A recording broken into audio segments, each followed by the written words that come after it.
आणि रोहित दादा ज्या फॅक्ट्सवर बोललेत किंवा ज्या मुद्द्यावर बोललेत ते भावनिक मुद्दे नाहीयेत किंवा त्या फॅक्ट्स आहेत त्या अशा तार्किक नाहीयेत, त्याला काहीतरी आधार त्यांनी दिलेला आहे आणि पॉवर पॉईंट प्रेझेंटेशन तयार करण्यासाठी त्यांनी त्याच्यामध्ये आठवडा घातलेला आहे. अनेक लोक त्याच्यासाठी काम करत होती. ते कुठंतरी कोणाला तरी खुश करण्यासाठीच नव्हतं. जे कोणी रोहित दादांनी इव्हेंट केलाय असं म्हणतात त्यांना जनाची नाही मनाची थोडीतरी लाज वाटली पाहिजे, कारण रोहित दादा पवार यांचा चुलता त्याच्यामध्ये गेलेला आहे. रोहित दादा पवारांपेक्षा हे जे कोणी बोल घेवडे आहेत ना लाभार्थी, त्यांना रोहित दादा इतकं दुःख झालेलं नाहीये. त्यांनी त्यामुळे उचलली जीभ लावली टाळ्याला. या लोकांना मला प्रश्न विचारायचा आहे, अरे तुम्ही त्या दादाच्या राखीला सुद्धा हजर नव्हता. अरे तुम्ही ज्या तुम्ही जे आरोप करताय की विलिनीकरणाची चर्चा कोणी केली, अरे नरहरी झिरवाळच तुमच्या अंत्यविधीच्या दिवशी त्या संदर्भात विलिनीकरणाचं भाष्य करत होते. आमच्या पक्षाचा कुणीही विलिनीकरणाचं भाष्य केलेलं नाही. उलट हॉटेलमध्ये बारामतीच्या तुमच्या पक्षाच्या नेत्यांनी बैठका कशासाठी घेतल्या होत्या, आमदारांची सह्याची मोहीम कुणी राबवली होती आणि कशासाठी राबवली होती? अहो, एका बाजूला राग सावडण्याचा कार्यक्रम चाललाय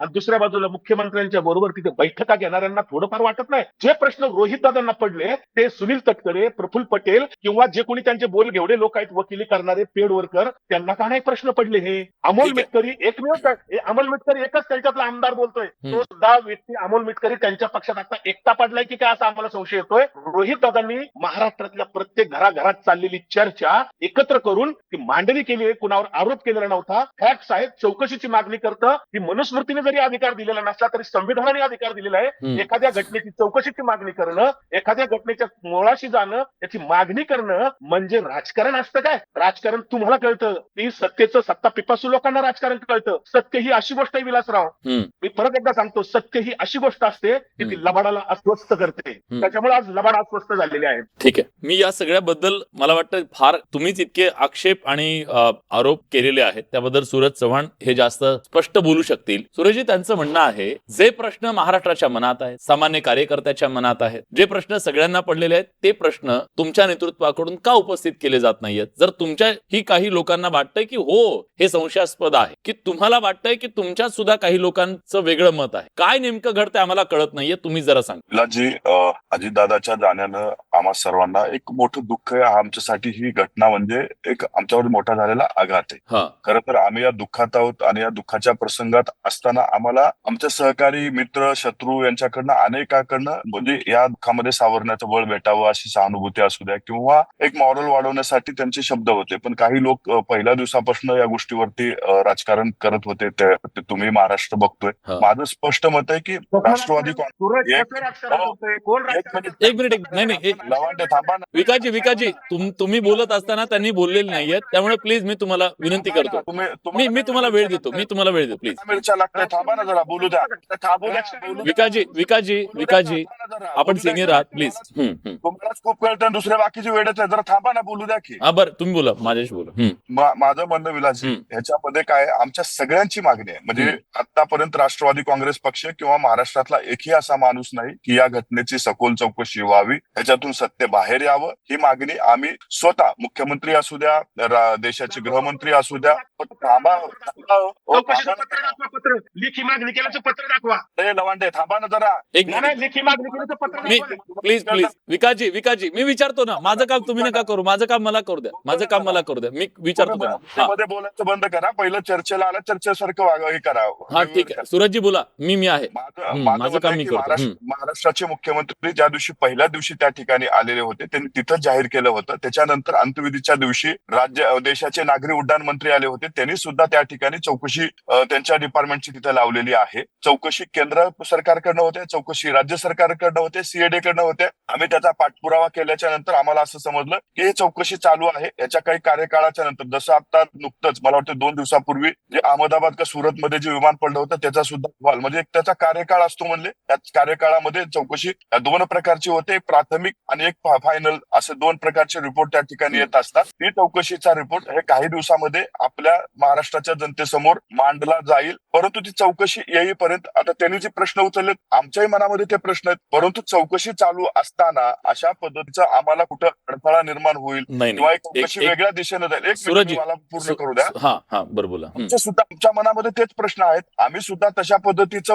जोपर्यंत चौकशीतून सत्य बाहेर येत नाही, ब्लॅक बॉक्स मध्ये नेमकी काय चर्चा झाली बाहेर येत नाही, त्या तोपर्यंत आपण टेक्निकली म्हणजे हे प्रश्न आमचे आणखी राहिलेले आहेत, याच्यावरती सुद्धा उत्तर भेटलं पाहिजे, हे सुद्धा आम्ही मागणी करणार. पण सूरजजी एक मिनिट एक मिनिट. प्रश्न जे त्यांच्या मनात आहे ते तुमच्या मनात आहे, बरोबर? हे वाक्य तुमचं आहे आता. मग त्यांनी जर प्रश्न विचारले तर त्याला इव्हेंट कसं काय म्हणायचं? अहो ह्यांनी प्रश्न कुठं तुम्ही माध्यमाच्या समोर तुम्ही जावा, त्या यंत्रणेशी भेटावं असं आमचं म्हणणं आहे. आणि माझं विलाजी मगाशी विकास लवांडे जी बोलत होते ना, विकास लवांडेला मी नावासहित सांगतो, राजेश भैया टोपे, अंकुश अण्णा काकडे आणि आणखी 3-4 नेते आहेत, अमोल कोल्हे साहेब, हे दादाच्या पार्थिवाला अग्नी देण्याच्या आधी त्यांना वाटलं तर मी ते व्हिडिओ पण पाठवतो, वेळेसहित असतात व्हिडिओ तुमचे. अग्नी देण्याच्या आधी विलिनीकरणावर चर्चा होती. आम्हाला त्यावेळी आमचा धक्का जो आम्हाला लागला होता, आम्हाला सगळ्याला किंवा अजितदादाच्या कुटुंबाला मॉरल सपोर्टची गरज होती. आम्ही त्या धक्क्यात होतो. आमच्याकडनं कधी विलिनीकरणाची चर्चा झाली नाही, आमच्याकडनं कधी या गोष्टीवर अजूनही आम्ही त्या धक्क्यात आहोत. आम्ही म्हणत नाही की त्यांनी प्रश्न उठवलेत म्हणून. आमचं म्हणणं तुम्ही प्रश्न संविधानिक तेथे यंत्रणा त्यांच्याकडे जाऊन उचला. तुम्ही या माध्यमासमोर मांडून लोकांच्या जनतेमध्ये संभ्रम निर्माण करून काय भेटणार आहे? तुमची मागणी आमची मागणी सारखी आहे ना, तुमच्या खांद्याला खांदा लावून आम्ही येतो, चला इथं जायचं. अगदी थोडक्यात मी उत्तर घेतो, मला 2 पाहुण्यांकडे पण जायचंय. तुम्ही म्हणलात ना रोहित पवार असे आयरेगैरे नाही ते लोकप्रतिनिधी, मी येतो तुमच्यासोबत, चला तिथं. पण हे जे काही चालू आहे ह्याच्यामध्ये मला कुठेतरी राजकीय धूर दिसतोय, म्हणून मी बोललेलो आहे. ठीक आहे विकासजी, एक थोडक्यात कमेंट, कारण मी तुम्हाला शब्द दिला होता, तुम्हाला वेळ देतो. थोडक्यात कमेंट, मला 2 पाहुण्यांकडे जायचंय. पहिली गोष्ट, राजकारण कशाला म्हणतात? शेतकरी आत्महत्या झाल्या, बोलायचं नाही. सरकारी शाळा बंद पडल्या, बोलायचं नाही. कुणी एखादा नेता असा गेला अचानक, बोलायचं नाही. याला राजकारण म्हणतात का? ही हुकुमशाही आहे. आणि रोहित पवारांना कुणी तिकोजीरावांनी काही शिकवायची गरज नाही. रोहित पवार एक अतिशय अभ्यासू नेता आहे. त्यांनी जे काही पॉवर पॉईंट प्रेझेंटेशन केलं ना, ते कुठं बाजारात विकत नाही आणलेलं. सूरज, जरा बोलताना भान ठेवा, जरा जनाची नाही मनाची लाज. त्यांच्या कुटुंबात वैयक्तिक नको. आपण वैयक्तिक नको, आपण मुद्द्याचं बोलूया. बरं ठीक आहे, मी दोघांनाही थांबवतो. मला हा वाद जास्त पुढे नाही न्यायचा. 2 पाहुण्यांकडे माझं जायचं राहिलंय. आपल्यासोबत केशव पद आहेत. केशवजी, मी तुमच्याकडे शेवटी येणार आहे. त्याचं कारण असं आहे की या सगळ्यामध्ये अजून आरोपांची ही राळ आणि संशय कल्लोळ याच्यामध्ये शिवसेना, उद्धव बाळासाहेब ठाकरे यांचा पक्ष सुद्धा होता. त्यांनी त्याचा संदर्भ जोडला तो 100 कोटीच्या त्या फाईलशी.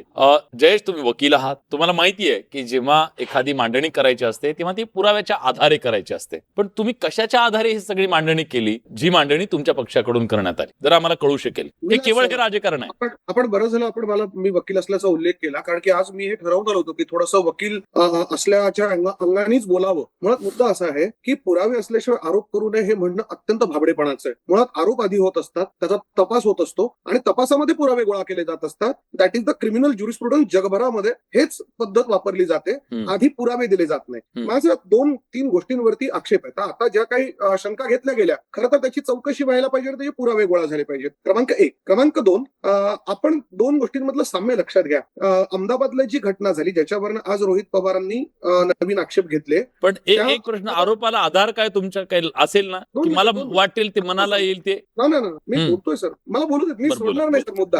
हा प्लीज.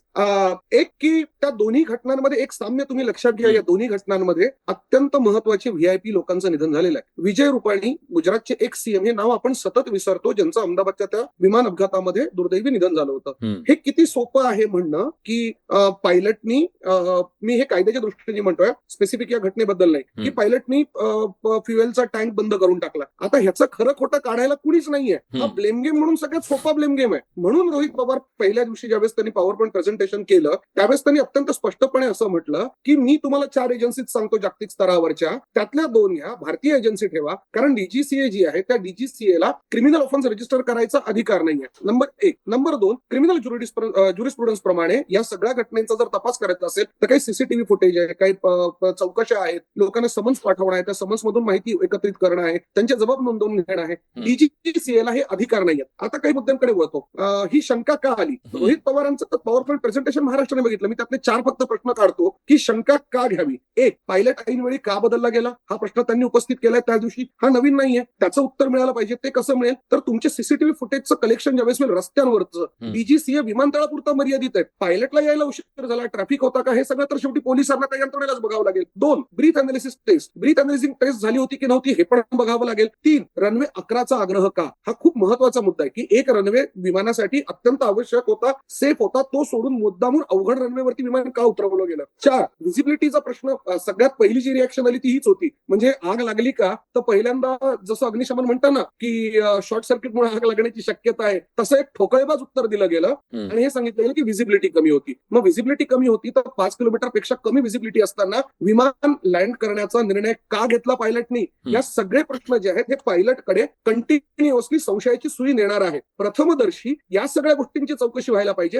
हेच तर आता राष्ट्रवादी काँग्रेसचं, आमचं आणि सगळ्यांचंच. माझं असं म्हणणं आहे की सोडून द्या राजकीय विषय. ते राष्ट्रवादी काँग्रेसचे नेते होते का, स्वतंत्र पक्षाचे नेते होते का, कुणा गटाचे नेते का, आणि एक माणूस मारला जातोय ज्याला या समाजामधल्या गोरगरिबांच्या प्रश्नांची जाण होती. ते कुठल्याही पक्षाचे असू तुम्ही निष्कर्षापर्यंत काय येता? तुम्ही निष्कर्षापर्यंत काय येताय? आधार निष्कर्षापर्यंत काय येताय? अहो, कुणीच निष्कर्ष काढला नाही. आताच तुम्ही बोललात माणूस मारला गेला म्हणून. मग माणूस मारला नाही गेला, गेले नाहीत माणूस, त्याला दुसरा काय शब्द आहे? बरं, माणसाचं निधन झालं असं म्हणूयात. चला, आपण शेवटी काय आहे, शब्दांच्या खेळामध्ये जर अडकवायचं असेल तर ते मग गोपीनाथरावांच्या मृत्यूच्या नंतर सुद्धा केशवजी सुद्धा आहेत, ते तर एक पुन्हा वादळ नवं उभंच केलं गेलं होतं की नाही काँग्रेस राष्ट्रवादीकडून, की काय मी आता घात की अपघात. माझा त्या मुद्द्यांवरती नाही. मला फक्त एवढंच वाटतं, या अशा संवेदनशील प्रसंगी सूरज चव्हाणांनी जी वाक्य वापरली मला स्वतःला ती खटकणारी आहे. म्हणजे 3 दिवसामध्ये दादांच्या मृत्यूनंतर तुम्ही शपथविधी केला, त्याला कुणाचाही आक्षेप असायचं कारण नाही, तो त्यांच्या पक्षांचा मुद्दा आहे. पण मग तो शपथविधी चालत असेल तर मग त्यांच्या देहांतावरती जर प्रश्न उपस्थित केले गेले तर ते प्रश्न सुद्धा चालवून घेतले गेले पाहिजेत. ही लोकशाही आहे. फक्त स्वातंत्र्य तुम्हाला एकट्याला असलं आणि इतरांना नसेल असं कसं होईल? ठीक आहे, केशव उपाध्यायांकडे मला जायचं. बराच वेळ मी तुमच्याकडे आलो नाही, तुम्ही ऐकलं सगळ्यांच्या भूमिका काय. सुरुवातीपासून जे प्रश्न, शंका, कटकारस्थानाचे आता अगदी आरोप सुद्धा, हे सगळे ऐकल्यानंतर तुम्हाला असं वाटतं जी मांडणी केली जाते की याला एक राजकीय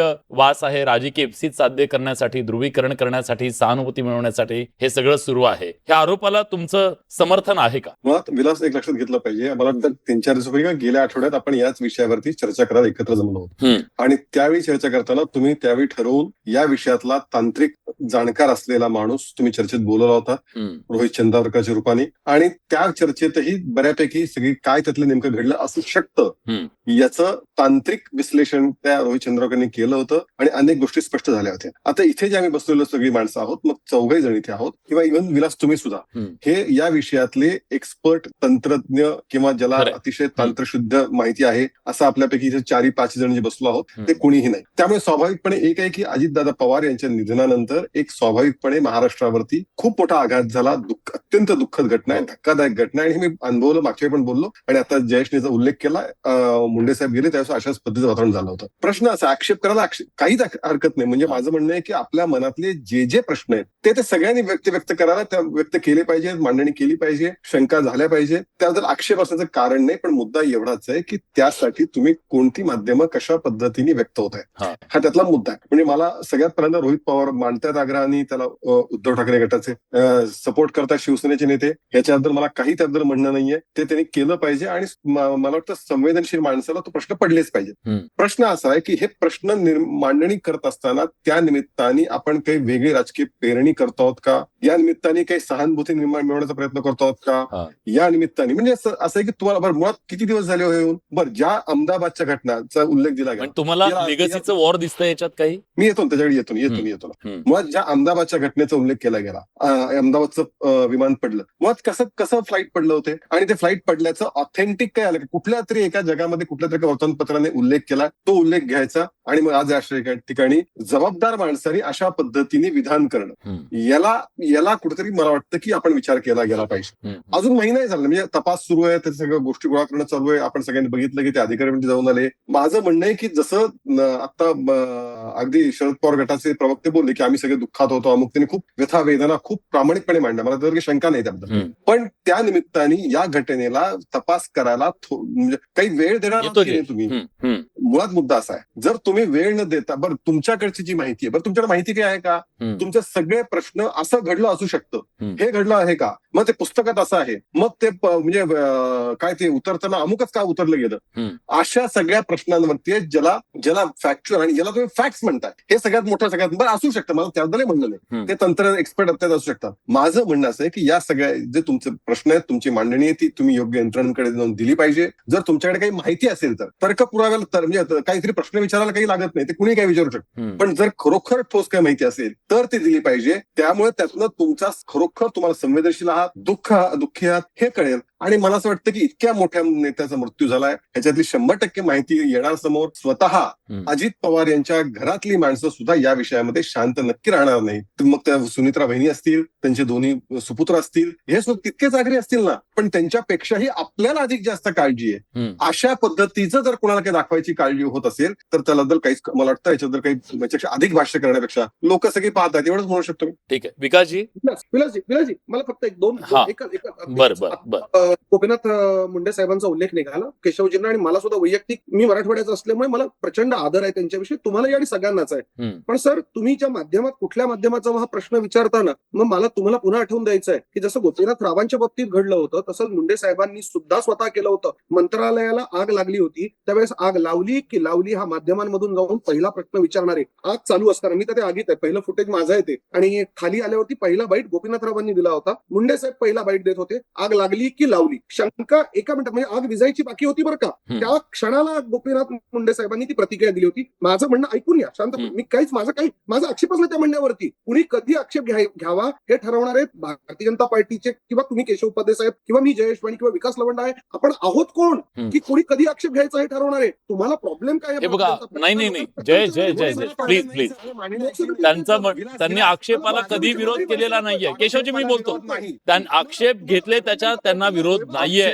आक्षेप आहेत लोकांच्या मनात प्रश्न आहेत, उपस्थित करणं अजिबात चुकीचं नाहीये. लोकांच्या मनातले प्रश्न उपस्थित करणं चुकीचं नाहीये. पण विकासजी, नाही, मी दोघांना थांबवतो. विकासजी, मुद्दा आहे, जर समजा अजितदादांच्या जाण्याचं दुःख हे स्वाभाविकपणे त्यांच्या कुटुंबाला जास्त असणारच आहे, त्याच्याबद्दल काही दुमत नाहीये. मग ते बोलत नाहीयेत आणि तुम्ही जास्त बोलताय, यावरून सुद्धा प्रश्न उपस्थित होत आहेत. तुमच्याकडे काही पुरावे असतील तर तुम्ही थेट पुरावे ते संबंधित यंत्रणांकडे का देत नाहीत? तुम्ही केवळ तर्क लावून का अशा प्रकारची मांडणी करताय? संशयात पुन्हा संशय निर्माण करताय, संशय कोल्हळून निर्माण करताय, असंच तुमच्यावरती थेट बोललं जातं. मुळामध्ये विलासजी, थोडासा वेळ द्या मला, एका 2 वाक्यात सांगताय, चर्चा पूर्ण होत नाही. हा बोला. खरं तर आपण पुरावे मागतो. मला साधा प्रश्न करायचा आहे, ज्यांनी अजितदादांच्यावर गेल्या 15-20 वर्षामध्ये नको ते आरोप केले, पुरावे आहेत म्हणून सांगितलं आणि अजितदादांना बदनाम केलं, त्यांनी पुरावे मागावेत. आता संशय घेणं, बघा, कुठलीही घटना घडली ना, एखादी सून असते आणि जर सासरी तिचा छळ झाला, तिचा जर कुठं हुंडाबळी सारखी केस घडली, तर माहेरचे लोक संशय व्यक्त करून पोलिसांकडे तक्रार अर्ज करतात. संशयच व्यक्त करावा लागतो.